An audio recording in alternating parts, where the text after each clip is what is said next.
جمہوریت اور اسلام، کیا جمہوری نظام اسلامی نظام ہے یا ان دونوں میں کوئی فرق ہے؟ محمد جہانگیر دبئی۔ یہ بڑا اچھا سوال ہے اور اس کا میں کئی بار جواب دے چکا ہوں۔ لوگ کہتے ہیں کہ کیا جمہوریت کا اسلام سے کوئی تعلق ہے، اسلامی نظام کیا ہے، جمہوریت کیا ہے؟ دیکھیں، یہ بات خوب سمجھ لیں کہ اسلام کسی ایک طریقہ حکومت کو فوکس نہیں کرتا کہ گورنمنٹ اس طرح سے بننی چاہیے۔ کوئی خاص طریقہ نہیں ہے اسلام میں۔ یہی وجہ ہے کہ نبی صلی اللہ علیہ وسلم نے کوئی خاص طریقہ نہیں بیان کیا، کوئی اسپیسیفک طریقہ، کیونکہ حالات کے لحاظ سے وہ طریقے چینج ہو سکتے ہیں، اس لیے اسلام نے اس میں لچک رکھی ہے تاکہ قیامت تک اسلام چل سکے۔ آپ دیکھیں، نبی صلی اللہ علیہ وسلم کے بعد صحابہ نے مشورے سے حضرت ابو بکر کو بنایا، کیونکہ کچھ ایسی روایات تھیں جن سے پتہ چلتا تھا، واضح حدیث تھی کہ پتہ چلتا تھا کہ آپ صلی اللہ علیہ وسلم چاہتے ہیں کہ میرے بعد ابو بکر بنے، لیکن آپ نے صاف لفظوں میں نہیں کہا کہ میرے بعد ابو بکر خلیفہ ہوں گے، یہ نہیں کہا، لیکن اشارے دے دیے، اپنے مسلح پہ کھڑا کر دیا، اور سب سے نبی کے کلوز وہی تھے تو اس لیے ان کو بنا دیا گیا۔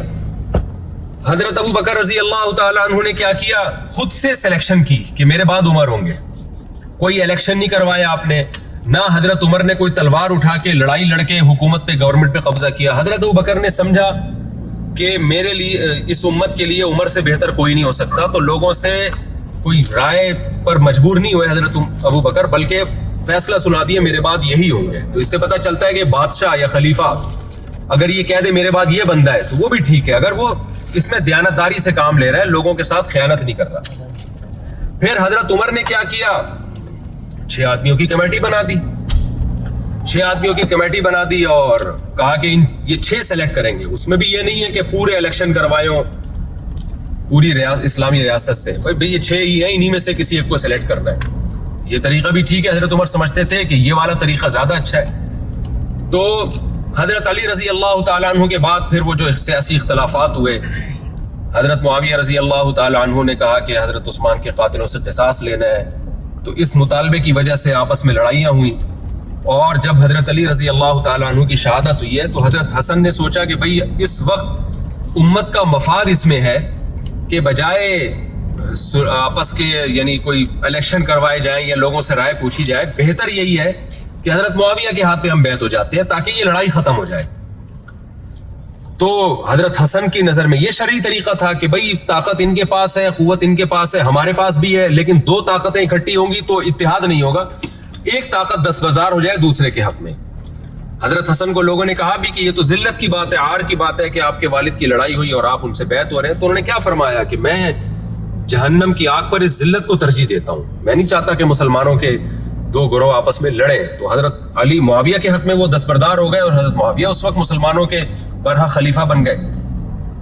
حضرت معاویہ نے سمجھا کہ میرے بعد میرا بیٹا یزید نظام مملکت کو سنبھال سکتا ہے، تو انہوں نے بیٹے یزید کو بنا دیا۔ فیصلہ درست تھا نہیں تھا اس میں تو آرا چلی آ رہی، لیکن وہ یہ سمجھتے تھے کہ یہ صحیح ہے۔ تو اسلام نے اسپیسیفک کوئی خاص طریقہ حکومت بنانے کے لیے متعین نہیں کیا۔ ہاں یہ ضرور اسلام نے بتایا ہے کہ جب کوئی حاکم بن جائے گا تو بے شک غلط طریقے سے ہی بنے، وہ بننے کے بعد اس کی اطاعت کرنی ہے آپ نے۔ بخاری کی حدیث ہے، اسمعوا واطیعوا ولو سلط علیکم رجل حبشی کأن رأسہ ذبیبہ۔ آپ صلی اللہ علیہ وسلم نے فرمایا سنو اور اطاعت کرو اگرچہ تم پہ حبشی غلام مسلط کر دیا جائے۔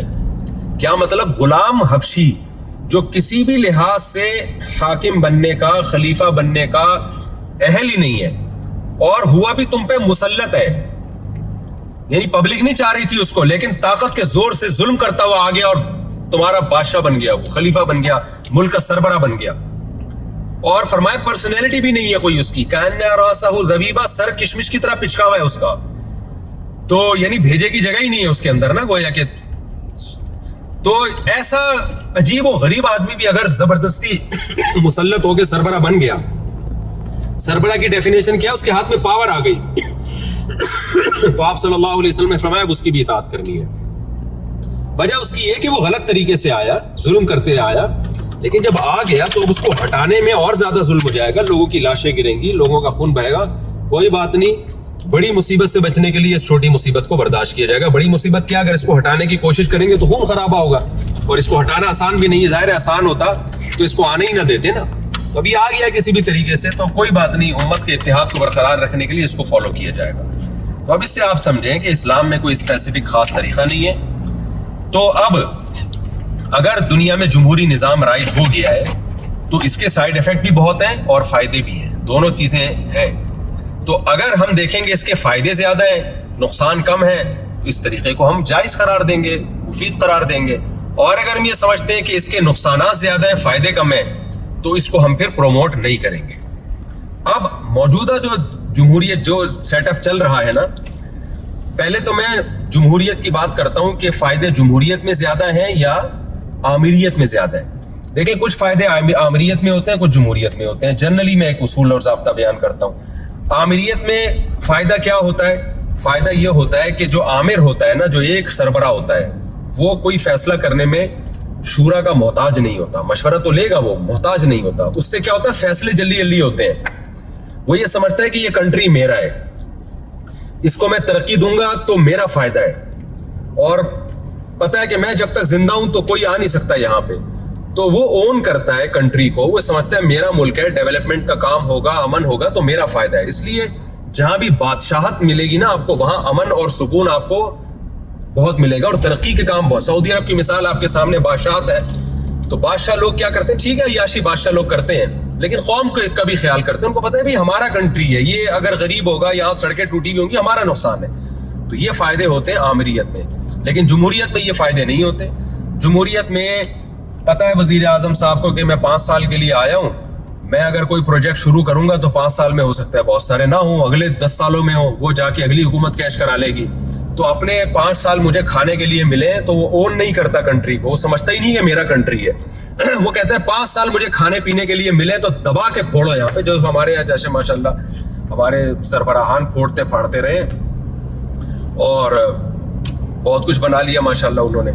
تو وہ اون ہی نہیں کرتا، وہ اپنا سمجھتا ہی نہیں ہے، اپنائیت کا اس کو احساس ہی نہیں ہوتا کنٹری میں، لہذا وہ۔ اور پھر جو فیصلے کتنی مشکل سے ہوتے ہیں، ایک ڈیم بنانا بھی دیکھیں نا، سیلاب میں جو تباہ کاریاں ہوئی ہیں کیوں ہوئی ہیں؟ کیونکہ ملک میں جمہوری نظام ہے، اس کی وجہ سے تباہی بہت پھیلی ہے۔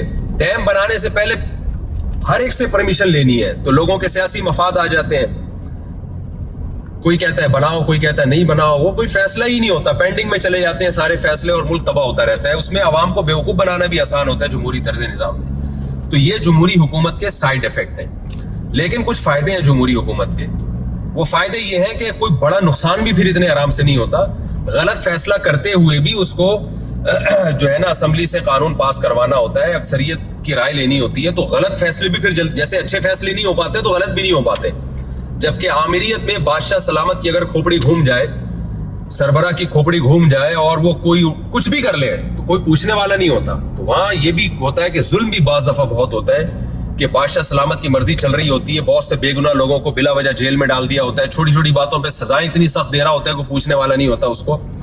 تو یہ سائیڈ ایفیکٹ ہوتے ہیں۔ تو اس لیے ہونا یہ چاہیے کہ اگر آپ خاص طور پہ ہم چونکہ اسلامی کنٹری میں، تو ہم اسلام کے حوالے سے بات کریں گے کہ اگر آئین کی بالادستی حقیقی معنوں میں ہو تو پھر آمریت سے جمہوریت بہتر ہے۔ شرط یہ کہ آئین قانون کی بالادستی ہو۔ تو اگر ہمارے کنٹری میں آئین چونکہ اسلامی ہے، جو آئین کی شق ہے کہ قرآن و حدیث کے منافی کوئی قانون نہیں بنے گا، تو اگر یہ آئین کی حقیقی معنوں میں پاسداری ہو، ہمارے حکمران اس کی پاسداری کریں، تو پھر جمہوری طرز حکومت ہمارے ہاں بہتر ہے۔ لیکن عدلیہ ہمارے ہاں مضبوط ہو جائے، کہ جمہوری حکمران کوئی گڑبڑ کرے تو عدالتیں بک جاتی ہیں، اس کی وجہ سے بڑا نقصان ہوتا ہے۔ کیونکہ پھر آمریت میں یہ ہوگا کہ وہ غیر شرعی قوانین بھی، دیکھیں نا جنرل مشرف نے کیا کیا، زبردستی عدالتی خلا کو رائج کر دیا ہمارے معاشرے میں، اب اس کی وجہ سے پورا خاندانی نظام ہی تباہ و برباد ہو رہا ہے۔ اگر جمہوری حکومت ہوتی تو یہ عدالتی خلا اتنے ذریعے نہیں، اتنے آرام سے نہیں ہو سکتا تھا، کہ اس میں ظاہر ہے اس کو پرمیشن لینی پڑتی اسلامی نظریاتی کونسل سے، اور بہت کچھ ہوتا، اس کے بعد جا کے احتجاج بھی ہوتا۔ لیکن جنرل مشرف نے ایک آرڈر دیا اور اٹھا کر کے وہ کسی کو پتہ ہی نہیں، اور وہ سارا سیٹ اپ بھی برباد کر دیا۔ سودی نظام، جو سپریم کورٹ نے جو سود کے خلاف قانون پاس کیا، جنرل مشرف نے ڈنڈے کے زور سے اس کو کالعدم قرار کروا دیا، کالعدم کروا دیا اس کو۔ لیکن اس کے بعد دوبارہ کالعدم ہوا، وجہ اس کی ہے کہ عدالتیں مضبوط نہیں ہیں۔ تو اگر عدلیہ مضبوط ہو اور آئین کی حقیقی معنوں میں بالادستی ہو تو پھر جمہوری نظام وہ بہتر ہے, کیونکہ اس میں جمہوریت جو ہے, ہماری جو حکومت ہے وہ اسلام کی پابند ہوگی اگر آئین کی بالادستی ہو. آج وہ اسلام کی بولنے کی حد تک پابند ہے, حقیقت میں وہ اسلام کی پابندی نہیں کرتے. تو اور اگر آئین کی بالادستی نہیں ہے تو پھر آمریت بہرحال ہم سمجھتے ہیں کہ وہ زیادہ بہتر ہے, کیونکہ اس طرز حکومت میں جو ہمارے کنٹری میں چل رہا ہے اس میں ملک کا بیڑا غرق ہونے کے علاوہ کچھ بھی حاصل نہیں.